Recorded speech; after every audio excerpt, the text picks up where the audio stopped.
의롭다함이라는 것은 무엇이냐? 네. 죄와 형벌에서 자유함을 얻고 하나님의 의를 얻는 것이다 라는 것입니다. 죄와 형벌에서 자유함을 얻고 하나님의 의를 얻는 것이다. 어떻게 우리가 의롭다함을 칭함을 받느냐? 그것은 믿음으로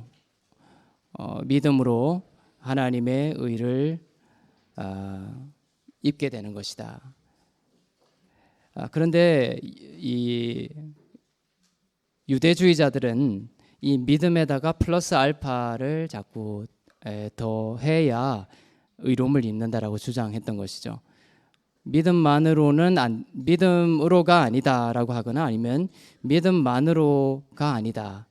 믿음만으로는 아니다. 이렇게 주장했던 것입니다. 그래서 율법을 준수하거나 믿음 더하기 율법 준수나 선행을 하거나 이러한 것들이 추가적으로 되었을 때에 하나님께서 우리를 의롭다 한다. 의롭다 하는 수준이 올라간다라고 생각하고 있는 것이죠.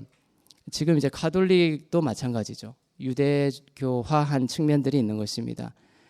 오직 믿음으로가 아니라 봉사를 하거나 여러분 여기서 봉사를 하거나 여기서 헌금을 내거나 여기서 기도를 열심히 하거나 하면 이제 연옥에 있던 사람들이 천국으로 갈 수 있는 길이 열리거나 이런 것들이 다 뭡니까? 오직 믿음으로가 아니라 믿음 플러스 알파가 되는 것이죠. 그것이 지금도 타 종교에서 이러한 흐름들이 있는 것이고 기독교 안에서도 이러한 흐름들이 있습니다. 그래서 믿음에다가 다른 것들을 첨가하는 것은 다 이제 율법주의라고 볼 수가 있는 거예요. 율법주의.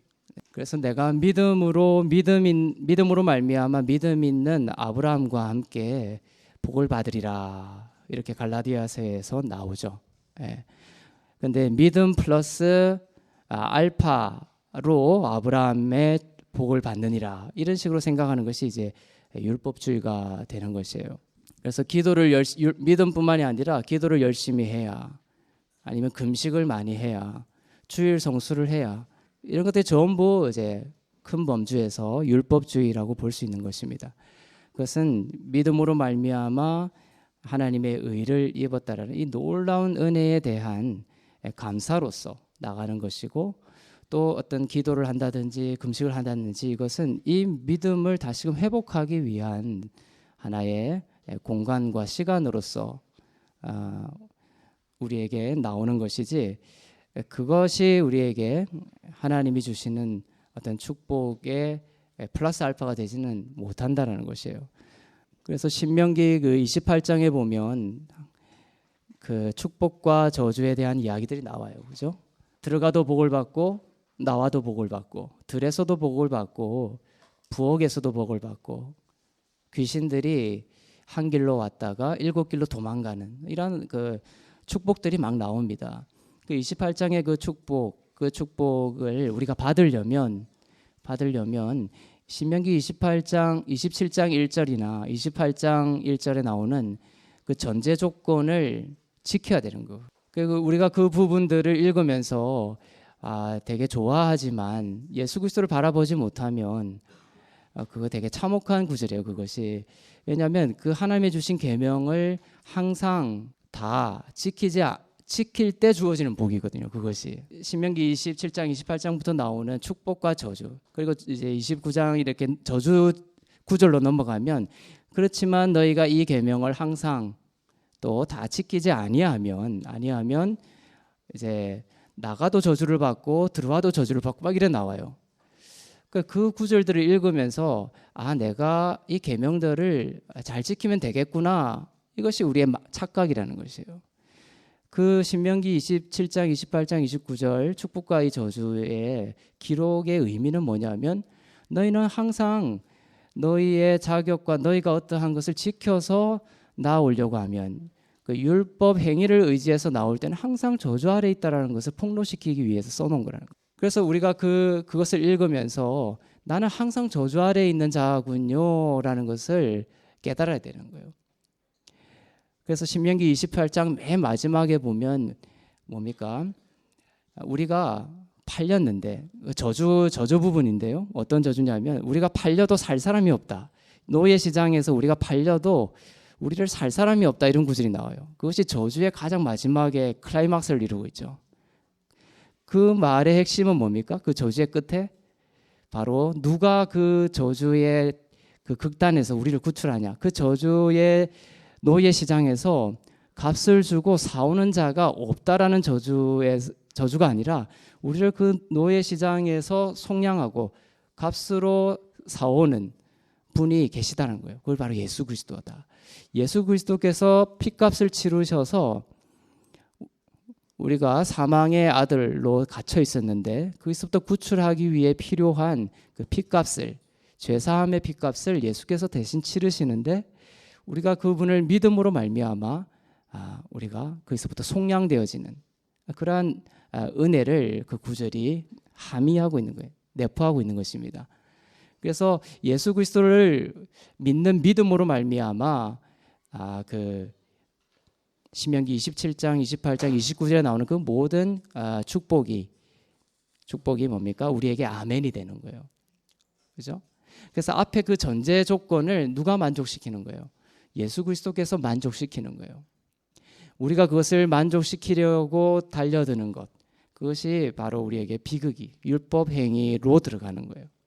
갈라디아서 3장 10절이 바로 그거예요. 무릇 율법 행위에 속한 자들은 저주 아래 있나니 기록된 바 누구든지 율법책에 기록된 대로 모든 일을 항상 행하지 아니하는 자는 저주 아래에 있는 자니라 이렇게 돼 있죠. 두 가지가 나오죠. 조건이. 여러분이 저주 아래에 있지 않기 위해서는 율법 행위를 의지해서 나갈 때는 모든 걸 다 지켜야 되는 거예요. 하나님 제가 99% 지켰습니다. 이런 거 없다라는 거예요. 율법은 최선이라는 것이 없습니다. 완벽해야 되는 거예요. 율법은. 그래서 야고보서 2장 10절에 보면 너희가 모든 율법을 지키다가 한계를 어기면 모든 것을 지키지 않은 걸로 내가 다룬다라고 돼 있죠.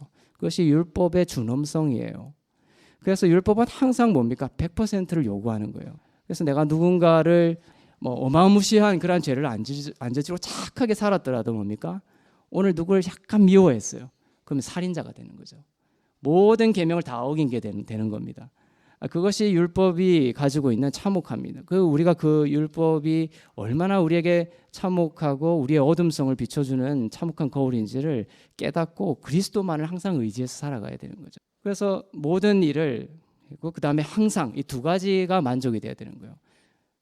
이것이 여러분 성경에 보면 이것이 어느 구절을 인용한 건지 이제 각주가 달려 있는 성경도 있을 거예요.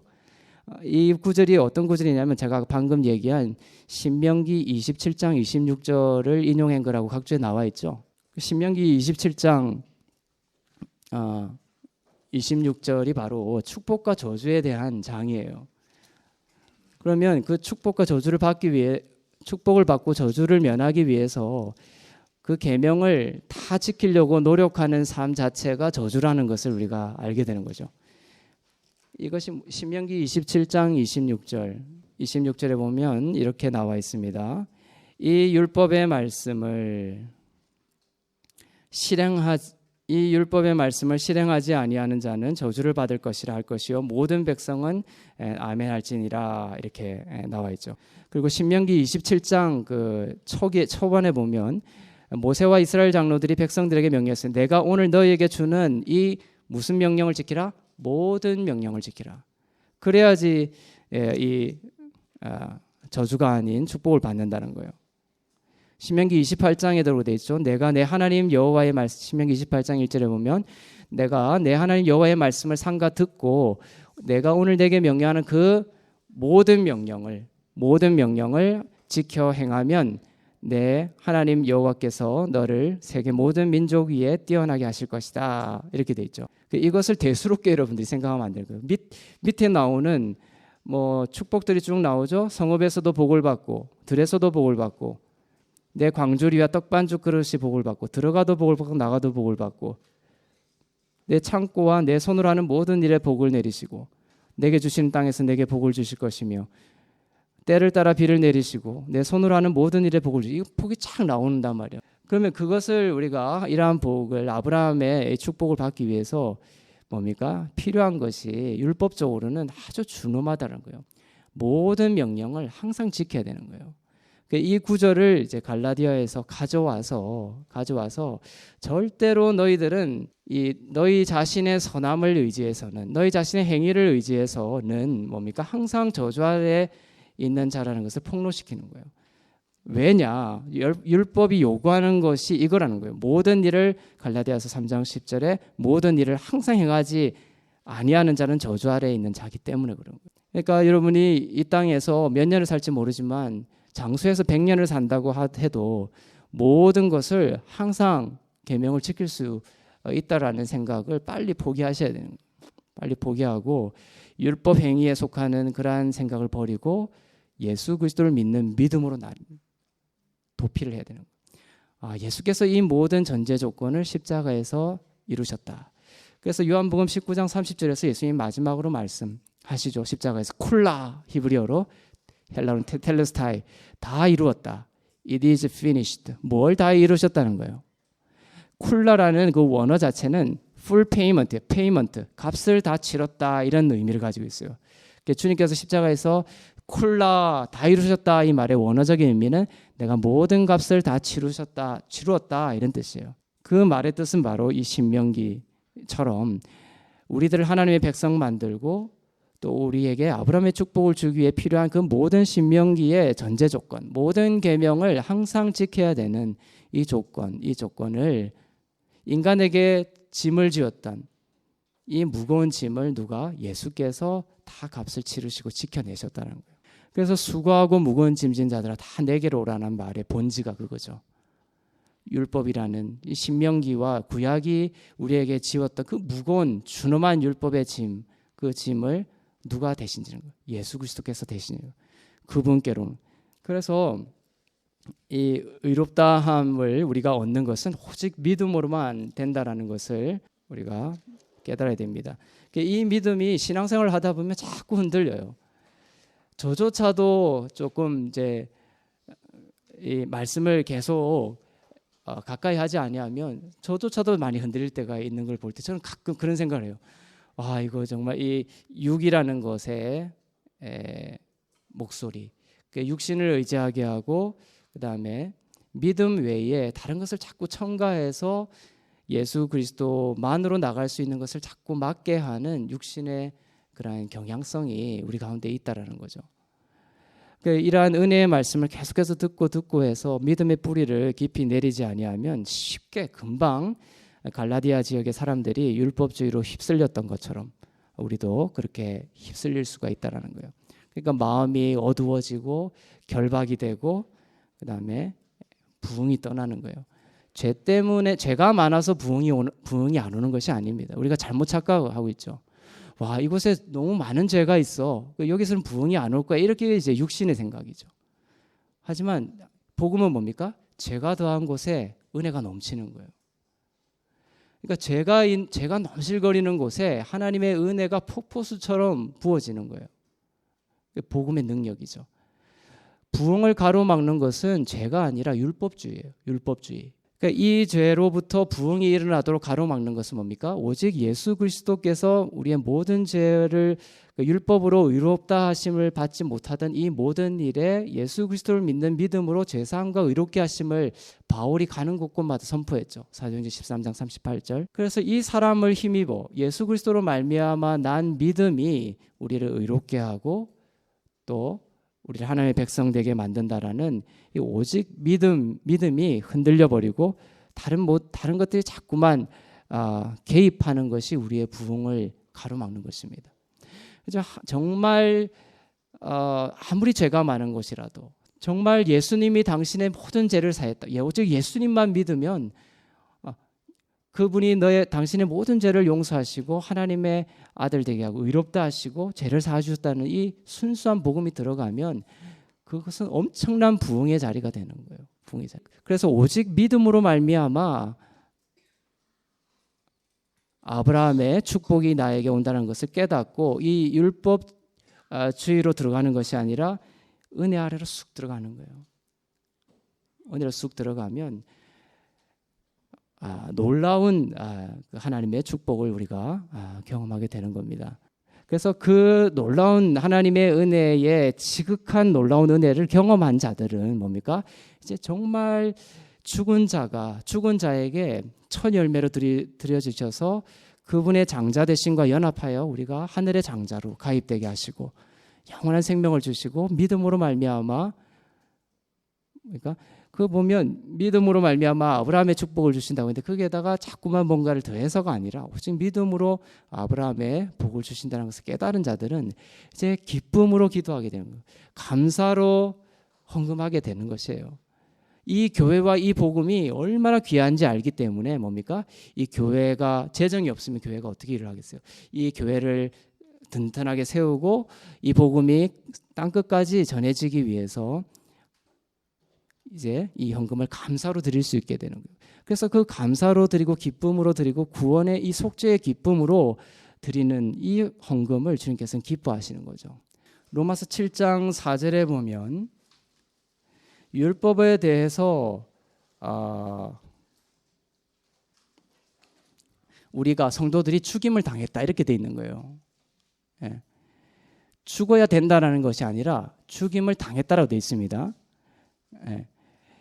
그러므로 내 형제들아 너희도 그리스도의 몸으로 말미암아 율법에 대해서 죽임을 당하였으니 이는 다르니 곧 죽은 자 가운데서 살아나신 이에게 가서 우리가 하나님을 위하여 열매를 맺게 하려 함이라. 하나님을 위하여 열매를 많이 맺는 방법은 뭐냐면 율법에 대해서 죽었음을 깨닫고 선포하는 데 있다는 거예요. 내가 율법에 대해서 죽었다라는 것을 깨달을수록 많은 열매를 맺는 거예요. 이 신비를 여러분들이 기억해야 되는 거예요. 그래서 율법주의로 들어가면 뭡니까? 부흥이 막히는 거죠. 내가 율법에 대해서 죽었다는 거 아니죠. 뭐로? 그리스도의 몸으로 말미암아. 그리스도께서 십자가에서 못 박히시면서 죽으실 때 그분 혼자 죽은 게 아니라 우리도 똑같이 겹쳐져서 같이 죽었다라는 거예요. 같이 죽었다는 거예요. 그렇기 때문에 율법에 대해서 우리도 죽임을 당했다라는 과거형이 돼요. 에어리스트. 이게 부정과거형인데 이미 완성된 형태를 말하는 거예요. 이미 그리스도가 죽을 때 우리는 율법에 대하여 죽은 자가 된 거예요. 그래서 그냥 우리의 국어상 율법에 대해서 죽어야 됩니다. 날마다 내가 죽어야 됩니다. 이 말은 노력해서 죽으라는 것이 본질가 아니라 나의 노력으로 죽으려고 하는 노력을 멈추고 예수 그리스도를 바라봄으로써 그리스도와 함께 내가 이 부분에 대해서 죽었다는 것을 깨닫는 것을 말하는 거예요. 미움이 막 내 안에서 솟아납니다. 그럼 그 미움을 내가 억제하려고 이제 미움이 올라오기 때문에 내가 오늘 이 미움을 억제하고 절제하려고 내가 노력해야지 하면 그 미움이 가속도를 내고 엄청나게 더 큰 미움이 솟아나게 돼 있어요. 상사를 미워하는 마음이 생겨가지고 하루 종일 그 상사를 미워하지 않으려고 노력하는 거예요. 그래서 어느 정도 성과가 약간의 영광이 있었어요. 근데 이것이 이제 나에게 쓴뿌리가 되죠. 은혜에서 멀어진 건 다 쓴뿌리가 되거든요. 그래서 엄청난 노력으로 상사를 미워하지는 않는 어떤 것 같이 와서. 근데 집에 왔는데 아들이 10점을 받아온 거야. 그러면 그날 아들은 작살을 나는 거예요. 우리의 신앙생활이 이런 거예요. 미움과 이런 것들을 한 곳에서 나의 노력을 억제를 하면 반드시 그릇된 에너지가 딴 데서 폭발하게 되어 있는 거예요. 그리스도의 그 복음으로 살아가는 것은 뭡니까? 성령으로 살아가는 건데 미움이 탁 닥쳐오면 탁 깨닫고 어떻게 됩니까? 미움에 대해서 내가 죽었다라고 선포해버리면 돼요. 이 미움과 내가 상관없는 거라고 선포해버리면 되는 거예요. 사단은 관심 받는 걸 좋아해요. 사단은 어떻게든 관심을 받고 싶어 하는 거예요. 사단이 미움이라는 것을 탁 던져주면서 이 미움을 어떻게든 우리의 육신의 힘으로 발휘하도록 하는 것이 바로 이제 사단이 관심 끌기죠. 그때는 탁 무시하는 거예요. 무시하는 방법의 최고봉이 뭐냐면 내가 율법에 대해서 이 미움에 대해서 그리스도의 몸으로 죽었다라. 이 미움이라는 것이 나의 옛자의 습성인데 옛자의 습관이에요. 그것이 예수 그리스도께서 죽으실 때에 옛자의 이 습성마저 죽었다는 거예요. 나의 새로운 정체성은 새로운 피조물이라는 거예요. 새로운 피조물 안에는 죄가 없어요. 육신 안에 죄가 있지. 그러니까 우리는 육신 안에 사는 자들이 아니라 새로운 피조물로서 사는 거거든요. 우리가 경험하는 것은 이 땅에 육신을 입고 살기 때문에 옛자의 죽은 습성이 뭡니까? 이미 죽었음에도 불구하고 그 수천 년의 습성 때문에 계속 울리고 있는 것이에요. 그죠? 제가 종종 드는 비유 중에 큰 종이 있어요. 어마어마한 종이 있는데 그것을 치면 뭡니까? 그 종의 울림이 계속 지속이 되는 거예요. 그런 거가 맞죠. 옛자가 이미 죽었지만 그 옛자가 수천 년 동안 울려왔던 그 포효가 새로운 피조물이 됐으면서도 계속 오는 거예요. 그 미움이라는 것이 계속 올라오면서 그 미움이라는 것과 새로운 피조물의 정체성을 자꾸만 결부시키려고 하는 거죠. 미움이 올라오지 너 그리스도인 아니야 이렇게 되는 거예요. 그래서 이 율법에 대해서 죽임을 당했다라는 것을 우리가 깨닫는 것이 중요합니다. 그래서 율법에 대해서 죽었다는 것을 깨달을수록 많은 열매를 맺게 되는 것입니다. 그러면 이제 로마서에서 다루지 않았던 것이 뭐냐면 이 율법이 이런 학자들이 있는 거예요. 제사법과 의식법만 말하는 것이다.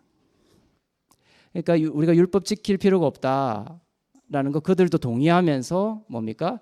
그것은 십계명을 말하는 것이 아니고 제사법이나 그다음에 뭐 에봇을 어떻게 입고 그다음에 제사할 때 어떻게 나가고 하는 그 의식과 제사법은 이제 다 이제 양을 이제 드려 제물로 이제 바치지 않아도 되지 않습니까? 이런 것과 같은 제사와 의식에 관련된 율법에 대해서 우리가 죽임을 당했다라는 것을 그들도 인정해요. 그렇지만 뭡니까? 십계명에 대해서는 지켜야 된다는 거예요. 그리고 십계명에서 파생된 613개의 하위 율법들도 다 지켜야 된다는 거예요. 그것이 유대주의자들이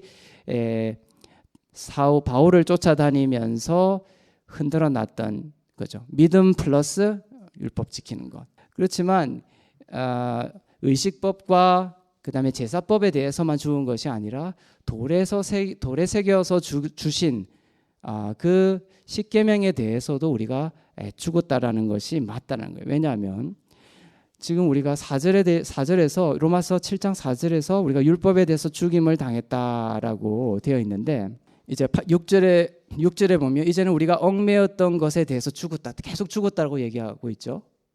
죽어서 율법에서 벗어났으니 이러므로 우리가 영의 새로운 것으로 이제 생명의 성령의 법을 따라 사는 거예요. 이것은 율법보다 고차원적인 겁니다. 그러니까 율법에서 이제 뭐 살인하지 말라라든지 이런 것들을 이제 우리가 안 지킨다는 측면, 이제 사랑으로서 그것을 초월하는 힘을 얻게 되는 거예요. 생명의 성령의 법을 따라서 살아가는 것은 무도덕주의가 도덕 폐기론자가 되는 것이 아닙니다.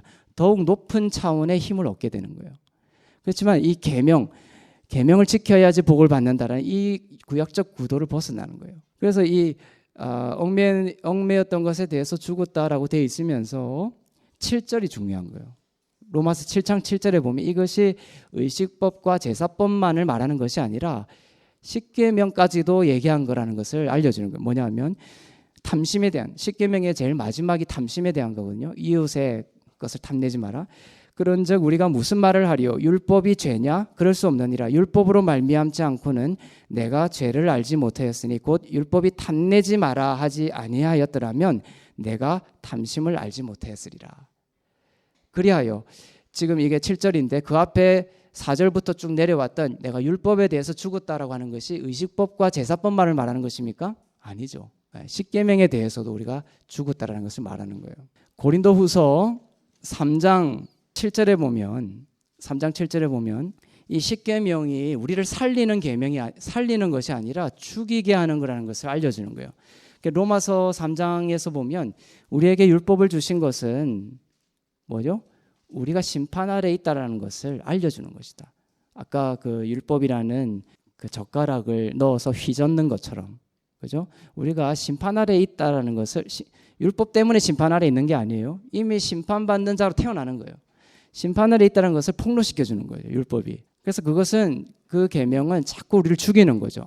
내가 심판 아래 있구나라는 것을 밝혀주는 거예요. 그러니까 살인하지 말라라고 돼 있죠. 십계명에. 그 말은 뭡니까? 너는 살인자야 이렇게 얘기하는 거라는 것이 죽이는 거예요. 그러니까 그 십계명을 내가 나의 힘과 노력으로 지키려고 노력할수록 무엇이 폭로되는 거예요? 내가 더 살인자라는 것을 깨닫게 되는 거죠. 그래서 고린도후서 3장 7절에 보면 돌에 써서 새긴 죽게 하는 율법 종문의 직분도 영광이 있었다라고 돼 있죠. 구약 시대에 사라져가는 영광을 이야기하는 거예요. 약간의 영광. 자, 돌에 써서 새긴 율법은 뭐가 있죠? 하나밖에 없죠. 십계명밖에 없죠. 근데 그 돌에 써서 새긴 그 율법 종문은 어떤 효과를 가진다고요? 죽게 하는데요. 돌에 서서 새긴 죽게 하는 율법 조문의 직분도 영광이 있었죠. 어떤 영광이냐면 그리스도께로 인도하는 영광이 있었던 거예요. 8절에 보면 하물며 영의 직분은 더욱 영광이 있다. 영의 직분은. 그래서 돌에 서서 새긴 율법의 직분과 그 다음에 이제 의를 말하는 영의 직분이 구분이 되는 거예요. 이제 여러분 그 다음에 9절에 보면은 정죄의 직분도 영광이 있었은즉 의의 직분은 영광이 더욱 넘쳤다 이렇게 됐어요. 그래서 제가 가르치고 있는 이 의를 자꾸 강조하잖아요. 정죄를 가르치는 것이 아니라 이것은 하나님께서 이 시대에 맡기신 소명이라는 거예요. 정죄의 직분도 영광이 있었은즉 의의 직분은 더욱 영광이 있다. 그리고 앞에 보면 정죄의 직분, 돌에 서서 죽게 하는 율법 조문의 직분, 이것은 사라져가는 영광이라는 거예요. 더 한 절 앞에 보면 뭡니까?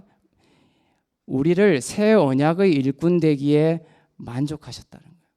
그러니까 영의 직분을 붙들고 사역하고 살아가는 이 새 언약의 일꾼으로 우리를 삼으셨다는 거예요. 새 언약의 일꾼 되기에 만족하셨으니 이것은 율법 조문으로 하지 아니하고 오직 영으로 함이니 율법 조문은 죽이는 것이요 영은 살리는 것이다. 그래서 아까 그 율법이라는 것을 우리가 지금 단어 어휘 연구를 하고 있는데 이 율법에 대해서 우리가 죽었어요. 그리스도의 몸으로. 그런데 그 율법은 의식법과 제사법만 말하는 것은 아니다라는 거예요. 돌에 서서 새긴 죽게 하는 율법.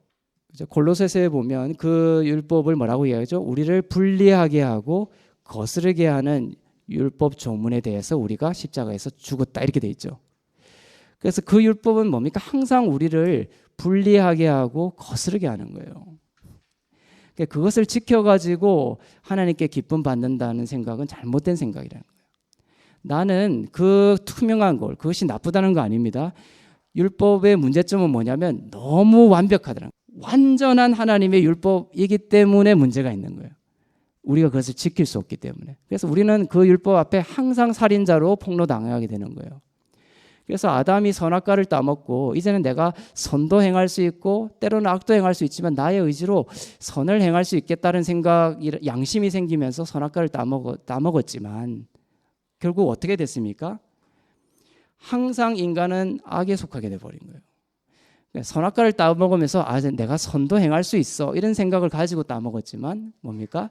인간은 그 죄로 말미암아 선악과를 따먹으면서 항상 악에 속하게 된 거예요. 그래서 그리스도가 오시게 된 거죠. 그래서 이 십계명이라는 것이 그런 역할을 하는 거예요. 너희는 항상 악에 속한 자야. 살인자로 태어나는 거예요. 우리는 누구를 일평생 칼로 찔러 죽이지 않더라도 살인자로 태어나는 거예요. 그냥. 그래서 예수 그리스도를 의지하지 않고서는 소망이 없는 거예요. 태어나서 정말 착하게 살고 봉사도 잘하고 남에게 법이 필요 없는 사람이라는 말도 들었지만 뭡니까? 하나님은 그 사람을 살인자로 보는 거예요. 그냥. 우리가 죄를 짓기 때문에 죄인이 아니라, 그죠? 죄인이기 때문에 죄를 짓는 거예요. 죄인으로 태어나 버리는 거예요, 그냥. 그래서 그것을 우리의 선행과 우리의 어떠함으로 벗어날 수가 없어요. 죄인이라는 정체성을. 오직 예수 그리스도께서 율법의 마침이 되심으로 말미암아 우리가 그분을 믿는 것 외에는 다른 소망이 없는 것입니다. 그래서 우리에게 구원을 주실 만한 다른 이름을 주시지 않았다라는 거예요. 그래서 이 율법주의가 완벽하게 율법주의에서 이렇게 벗어난 사람은 많지는 않을 겁니다. 많은 성도들이 이 율법주의를 가지고 살아가요. 그래서 신앙의 여정은 좀 더 순수한 믿음, 순수한 믿음으로 회복되는 것, 율법주의를 계속해서 버리는 것, 나에게 이 무거운 짐을 버리고 오직 예수님만 바라보는 것. 그래서 그 노뱀을 보면서 바라보는 자마다 살아나리라 했죠. 그렇지만 그것이 되게 우스운 거예요. 어떻게 보면 어떻게 바라보는 것으로 살아납니까? 그렇지만 그것이 복음이라는 거예요. 예수 그리스도가 죽으신 것을 바라보면 바라볼수록 살아나는 것이에요. 그래서 1982년에 그 엘리자베스 블랙번이라는 호주 그 과학자가 있는데 그 사람이 이제 노벨 생리학상도 받고 그 노벨 의학상도 받았어요. 텔로미어라는 것을 발견한 거예요. DNA가 있는데 DNA 맨 끝단에 보면은 그 말단 소립이라는 게 있어요. 텔로미어예요. 텔로미어. 근데 그 텔로미어가 손상이 되는 것을 노화를 연구하다가 발견한 거예요. 질병이 왜 생기는가, 노화가 왜 생기는가, 이것을 연구하다가 DNA를 추적을 했고 그 DNA의 말단 소립 그 텔로미어가 손상이 되는 것을 발견한 거예요. 그 텔로미어가 손상이 되는 것을 막아주는 것이 텔로마아제라는 것이 있는데 그 텔로마아제를 인위적으로 주입시켜주면 또 부작용이 있는 거예요. 하여튼 이 텔로미어가 건강해지고 그 다음에 손상이 안 되고 회복이 되고 이러면 질병이 치유되고 노화가 멈추는 거예요. 그래서 치매라든지 뭐 암이라든지 이런 것들이 이 텔로미어와 연관성이 있다는 것을 발견해서 이제 노벨 의학상과 생리학상을 받은 거죠. 그런데 이 텔로미어를 파괴시키는 것, 텔로미어를 가늘게 해서 줄어들게 만드는 원인을 스트레스로 본 거예요. 스트레스. 어떤 집단 연구를 했냐면은 질병이 있는 아이를 여러 명을 돌보는 어머니, 그것을 이제 그렇지 않는 어머니하고 이렇게 비교해서 연구를 한 거예요. 그래서 그런 식으로 연구를 해가지고 아이들을 통하여 스트레스를 엄청나게 받는 사람의 그 텔로미어가 엄청나게 손상이 되는 것을 발견하게 된 거죠. 그런데 그런 환경 자체가 중요한 것이 아니라 그런 환경이 있는데도 그 사람이 이제 복음을 믿는 사람이라거나 그다음에 마음에 어떤 스트레스가 없는 사람들은 이 텔로미어가 안전한 거예요. 그 사람은 엘리베스 블랙번은 믿는 사람인지 안 믿는 사람인지 잘 모르겠어요.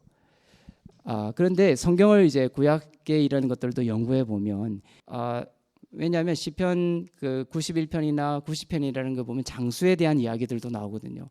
그래서 91편 1절에 보면 지존자의 은밀한 곳에 거하고 그게 안식이라는 단어가 자꾸 나와요. 야샤브라고 앉다 이런 단어가 나오고 지존자의 은밀한 곳에 앉고 전능자의 그늘 아래 사는 자요. 여기가 안식이라는 개념들이 자꾸 나옵니다. 그러면서 그 절에 보면 내가 너로 하여금 장수하게 하리라 이런 것들도 나오죠. 그런데 그 앞에 10편 91장이 1편이라 90편에 보면 너희가 살아도 오래 살아도 강건하여도 70이고 80이고 이런 것이 나와요. 그 단명에 대한 이야기가 나오죠. 그런데 그 90편은 쭉 읽어보면 예수 그리스도가 없는 인간의 실존에 대한 이야기라는 걸 볼 수 있어요. 91편에 보면 그것이 넘어오면서 90편과 대비되는 장수에 대한 얘기가 나온다면 그 비밀은 어디 있냐면 지존자의 엘리온이라고 그것이 이제 예수 그리스도를 나타내는 말인데 지존자의 은밀한 곳에 야샤브 안식하는 거예요. 그러니까 안식하는 것이 바로 뭡니까? 장수에 영향을 준다는 거죠. 이 텔로미어에 영향을 준다라는 거예요. 그래서 이 안식으로 들어가는 자들 예수 그리스도께서 채찍에 맞음으로 내가 나음을 입었다는 것이 어떤 안식의 한 측면이죠. 내가 노력해서 치유받으려고 하고 내가 노력해서 하나님의 형상을 닮아가려고 하는 것이 안식이 아닌 거예요. 예수 그리스도께서 나를 대신하여 채찍에 맞으시고 징계를 받음으로 내가 나음을 입었다라는 그리스도를 바라보는 이 믿음이 뭡니까? 안식인데 그것이 우리의 모든 면에 영향을 미친다라는 거예요. 그래서 안식하는 자는 질병의 치유함을 경험할 수가 있어요. 그래서 치유하다라는 그 라파의 히브리어는 라멕 그다음에 라멕이라는 머리, 마음이라는 것을 뜻하는 라멕과 그다음에 입을 상징하는 폐가 있고 그다음에 알레프라는 단어가 있어요. 그것이 라파라는 것의 원어인데 알레프라는 것은 희생당한 소예요.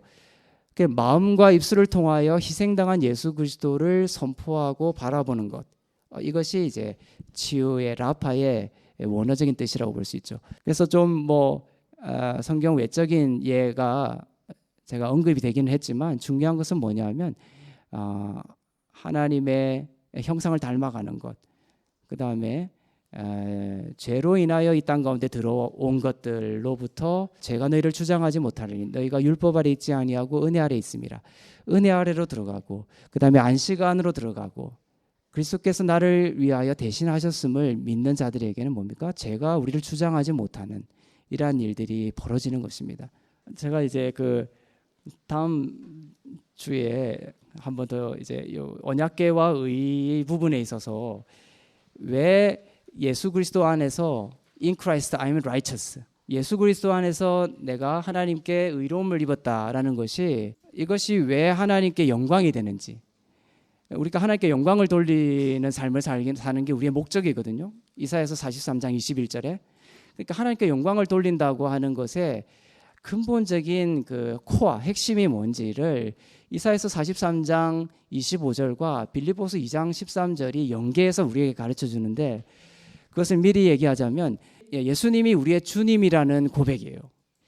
주 예수 그리스도 이렇게 돼 있는데, 예수님이 우리의 주님이다라고 선포하는 것이 하나님께 영광을 돌리는 거고, 그 다음에 그 두 구절을 복합해서 다음 주에 연구해 볼 텐데, 예수님은 주님이다라는 그 고백의 핵심적인 내용은 뭐냐면 예수님이 우리의 의가 되신다라는 고백인 거예요.